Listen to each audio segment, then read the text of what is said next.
and I suppose a bit coincidentally given what we've been talking about earlier tonight, a short story about a Tipperary orphan who accidentally urinated on a Fianna Fáil minister. It recently won the biggest short story prize in the world. It was written by my next guest. Now, as a child, he told his career guidance teacher that he wanted to be a pop star in his 20s, a writer in his 30s, and a filmmaker in his 40s.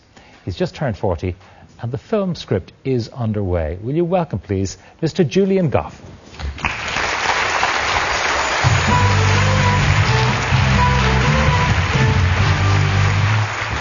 Julian, how are you? Please sit. Congratulations, by the way, on the prize. Thank you very much. How much was it worth? 15 grand sterling, so 22,000 euro. Nice money. And you had no expectation of winning? Absolutely none, no. They flew me over to that. They flew all the finalists, the 5 of us, over to London to the BAFTA headquarters for this live on Radio 4 ceremony. And I thought, maybe I'll get second, that'd be just great to get second. It never crossed my mind I'd get first, because the judges were like people like A.S. Byatt, who's won the Booker Prize and is 70 years old and is a leading expert on Old English language, and she wasn't going to vote for a And story. she did. They all did. They all did, and you won this prize. Now, would you just explain, because it forms the beginning of your book. Yeah. Just to tell us a little bit about the setting for this story. Well, it's set in Tipperary. It's Jude's birthday. He's an 18-year-old orphan in Tipperary, and it's a big day because he's about to find out the secret of his origins. And also, they're opening. They're having a state opening of the bog hole in which Eamon de Valera had his vision of Irish maidens dancing at the crossroads. And this place in your book is called Dev's Hole. Yes. Dev's Hole. Dev's Hole. So it's the official reopening of Dev's Hole. And so as the minister is giving the speech, and the 50,000 farmers are getting excited, Jude is desperate for a pee because he didn't leave. He didn't have one before he arrived, and he's in charge of the honour guard of orphans.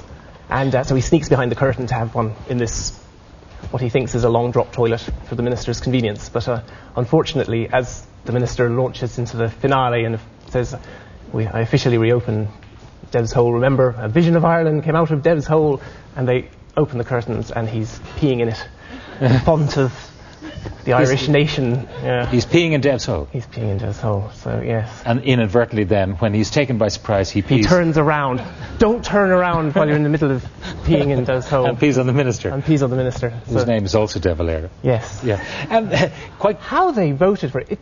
It reflects great dishonour on English literature, I think, that they voted the greatest story. It's sort of Miles Nagopolin-esque, I think. Yeah. It's got a great touch of Miles about it.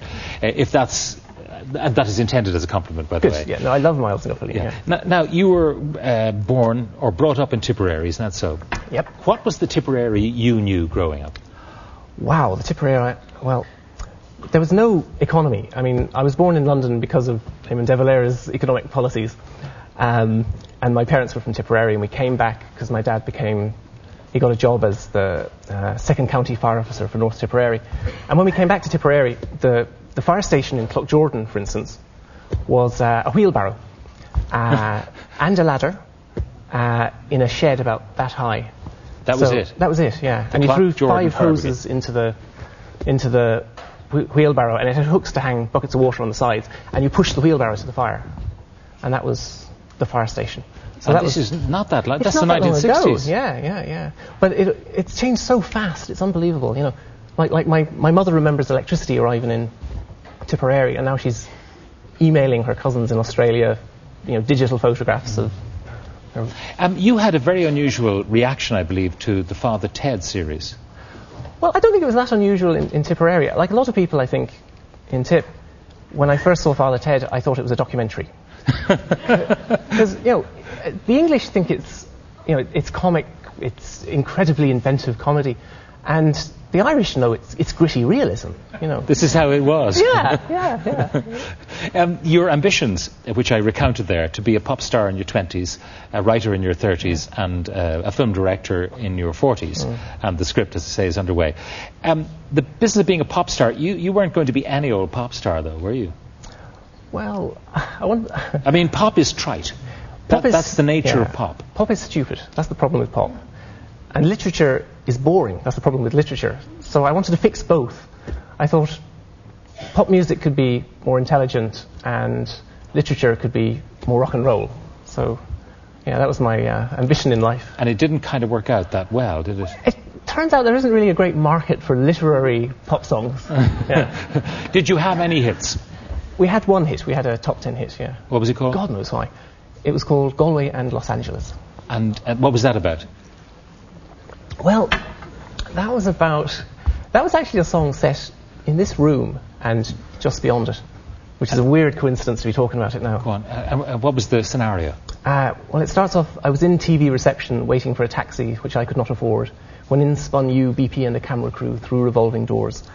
And it's about Sinead O'Connor, and there was a time when I was a very, very underground pop star on the dole, sending postcards to my dole officer when I'd go to New York to play a gig saying, thanks for letting us have the dole holiday.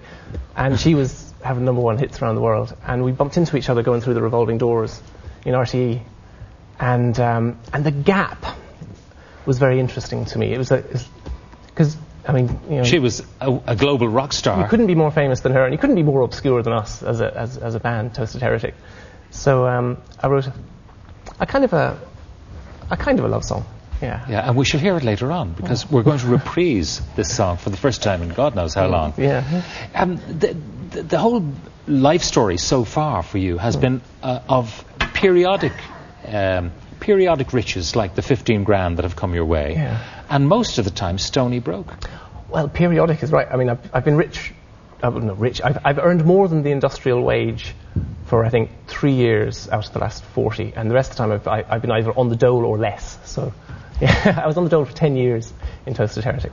Are you serious? On the dole for 10 years? But you said it was kind of an honourable way to be. Oh, it was great. I loved it. I mean, it was deliberate. I mean, I was turning. I think your production company offered me a job fronting a pop program once. Oh, really? And I turned it down because I didn't want to be working. I didn't want to be working. I wanted to be making art. You know. So it was completely voluntary. It was like a vow of poverty being in Toasted Heretic. We were like little rock and roll monks.